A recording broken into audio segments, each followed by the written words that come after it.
good fucking God, this was a mistake. Zack Snyder's Justice League. Now, I'm going to preface this right off the bat. This is just going to be my quick, disjointed thoughts on the film right off the bat, because I'm going to have a few more videos on this movie, because there's a lot of shit to talk about here. Let me fix my camera. There we go, that's better. So there's a lot of shit I want to tear into in this film, but I do not have enough time for one video, because I like to keep my videos under 3 hours, so this is just going to be my quick thoughts, and I'll have, like, different videos covering different parts of this movie that were an absolute failure. So, let's get into why this film is such a garbage fire.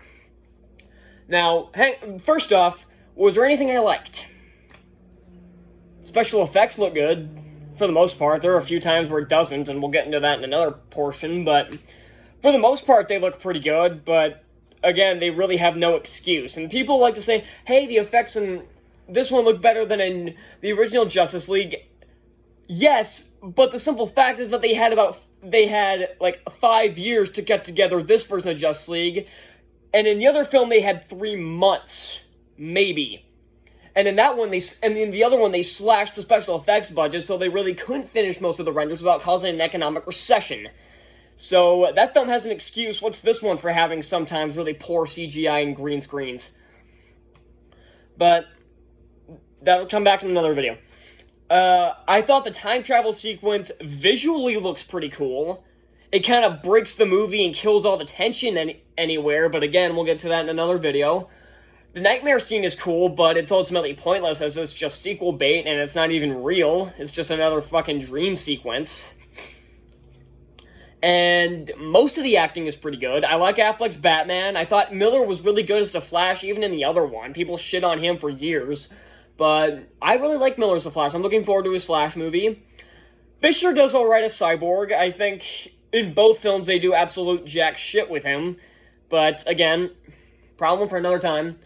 I always like Jason Momoa is always a badass. I love him as Aquaman. And even though he is nothing like the comics and that still kind of annoys me, I like Momoa's portrayal. I like him way more in his Aquaman movie because he feels more like a person. Here, he's just kind of he's just kind of there. He has nothing to do, really. So, yeah, so he's pointless, but he's cool. I've always liked Cavill's Superman, Cavill, I never learned how to say that. I think it's Cavill.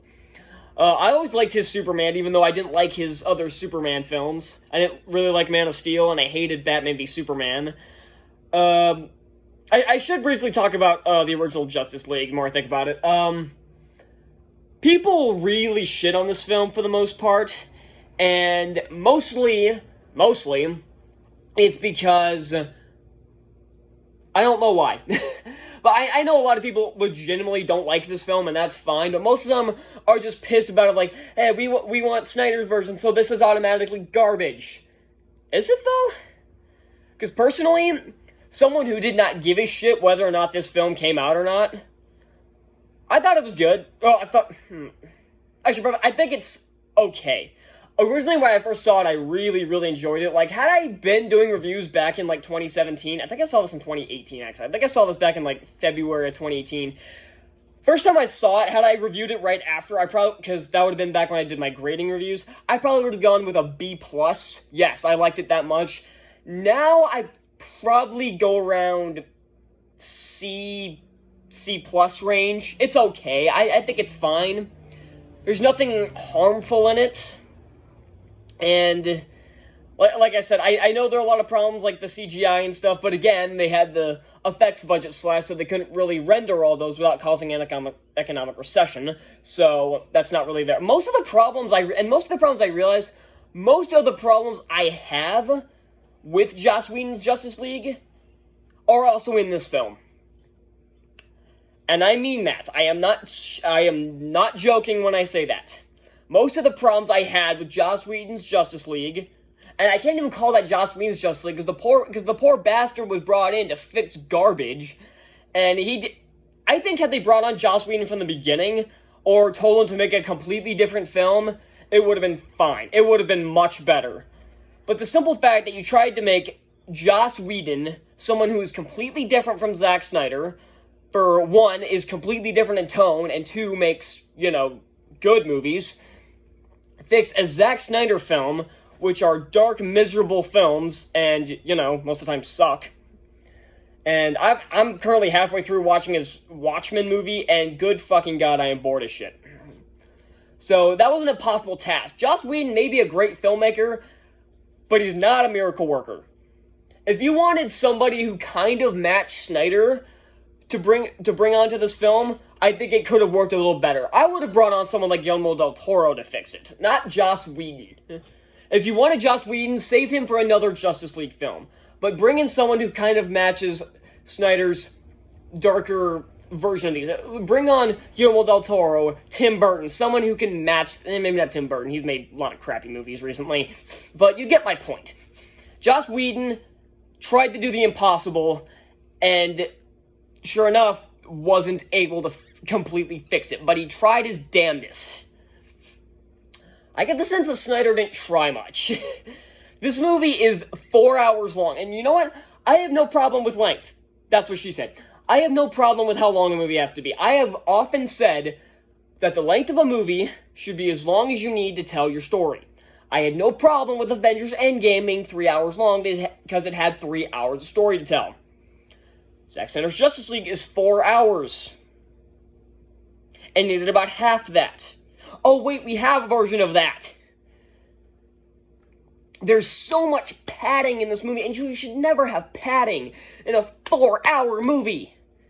In a 4-hour movie, every single scene needs to count. If you're going to make it 4 hours, you need to keep your audience invested. And there is so much garbage in this movie that can be hacked out with a machete, and was by Joss Whedon.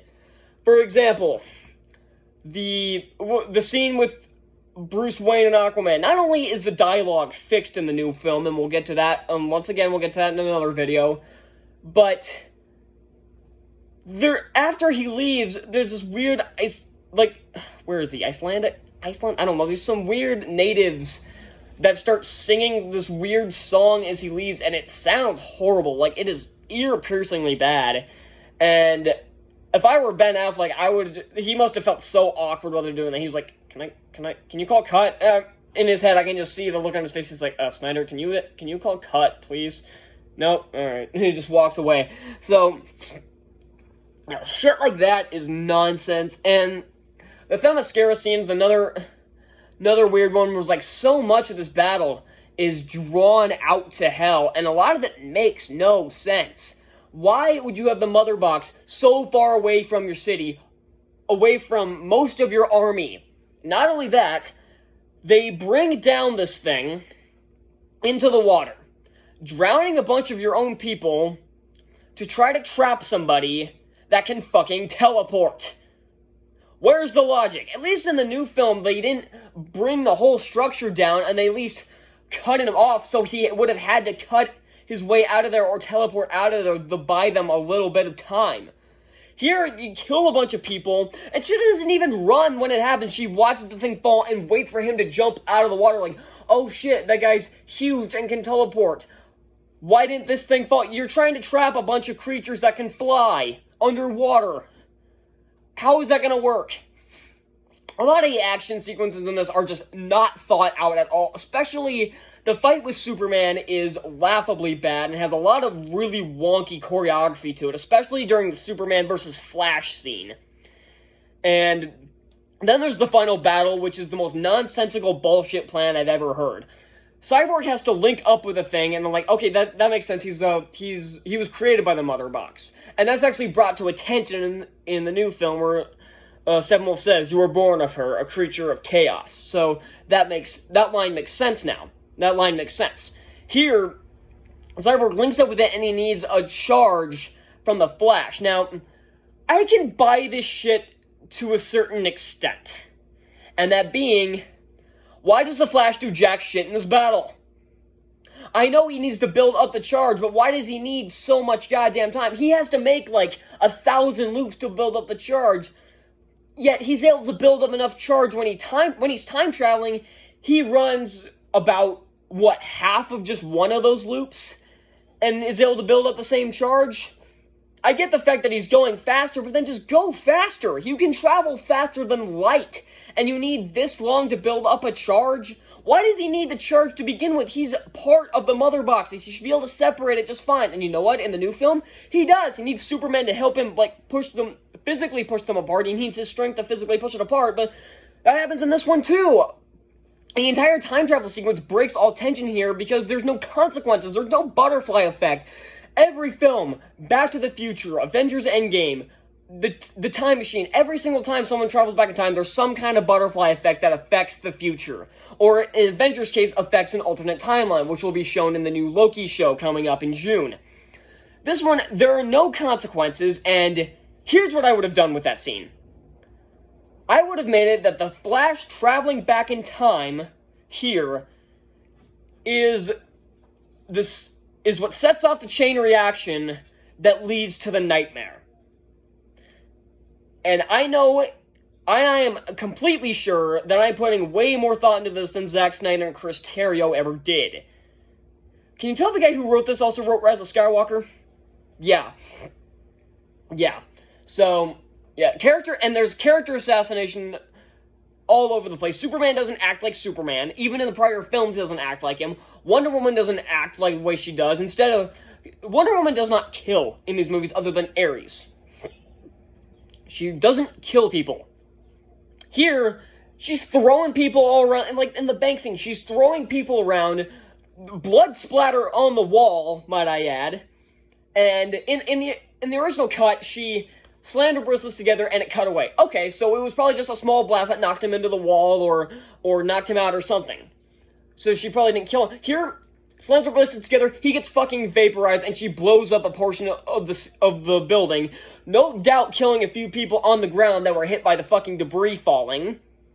So, Wonder Woman's a psychopath. So is everybody on this team. Flash's introduction is creepy with a really bad sound choice. The soundtrack overall is terrible, and this was done by Junkie XL. I know he was credited as Tom Holkenborg, but that's Junkie XL's real name. I don't know why he wasn't credited as Junkie XL here, but whatever. I can tell that Junkie XL had the weaker portions of the score from Batman v Superman, and you can tell that Wonder Woman's theme was done by Hans Zimmer, because here Junkie XL gave her some weird female yodeling sound every time she does anything, and it's ear-piercingly bad. Every time it came up, I'm like, how many freaking times are you gonna play this? They played it 30 times. And I'm not kidding. And it is so annoying and is so terrible. You know, if you haven't seen the movie, you're probably like, yo, what the hell are you talking about? But if you're watching this video, you've probably seen it. But if you've seen the movie, you know exactly what I'm talking about. Even people that like this movie don't like that. Martian Manhunter was a tease that went absolutely nowhere, as well as the nightmare scene, lasted about 5 minutes and had some really horrible dialogue. But again, we'll get mostly into the dialogue in the later scene. So many of these scenes I can cut out with a machete. You can cut Flash's introduction, where he saves Iris West, because everything you need to know about him is immediately said in the next scene with his father in the most contrived way possible. And guess what? That's where his introduction was in the original film, and it was fine. And here, the exposition is I've seen people say that this movie's good. It's characters are established by actions and dialogue, not by exposition. Everything in this movie is exposition. Every other line is exposition in this scene. Or some cringy-ass joke. Most of the bad jokes from the Joss Whedon cut are in this film. For example, and even a lot of the jokes that worked in the Joss Whedon cut are killed here. For example, one scene I know a lot of people liked in the Joss Whedon cut is when Flash is, during the fight with Superman, when Flash is running around and Superman does the quick eye look at him, and then Flash's reaction is like, oh, shit. It's immediately ruined because the music killed. The music is what made it also funny, is because the music kind of matched. Here, the music doesn't match anything going on in the movie entirely, and here it's abundantly clear. And it's terrible. And speaking of scenes I can cut out, the scene with Volko is completely nonsensical. And speaking of Aquaman's, I've heard James Wan say that his Aquaman movie is connected to Snyder's Justice League. I don't care if he made the movie, he's wrong. And I'll give you 3 examples as to how. 1, in the Snyder version, Mara says her parents are dead. Her father's alive in Aquaman, and this line is cut from the Whedon version. 2, Mara does not have a British accent in Aquaman.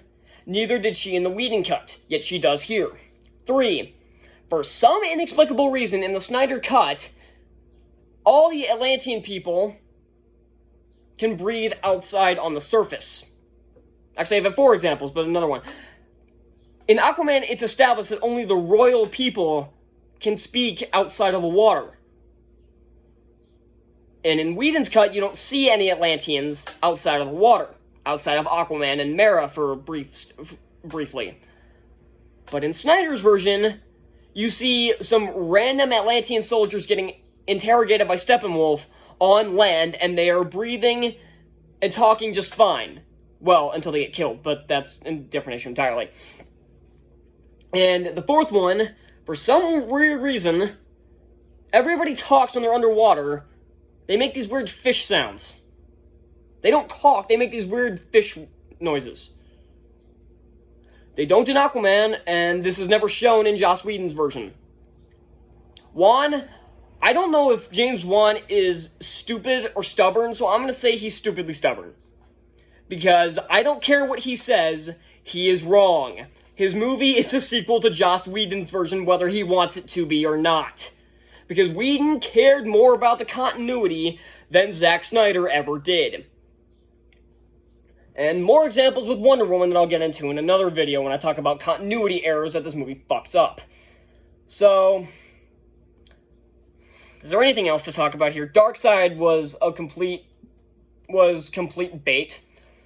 He has 10 lines and barely shows up and does absolutely nothing.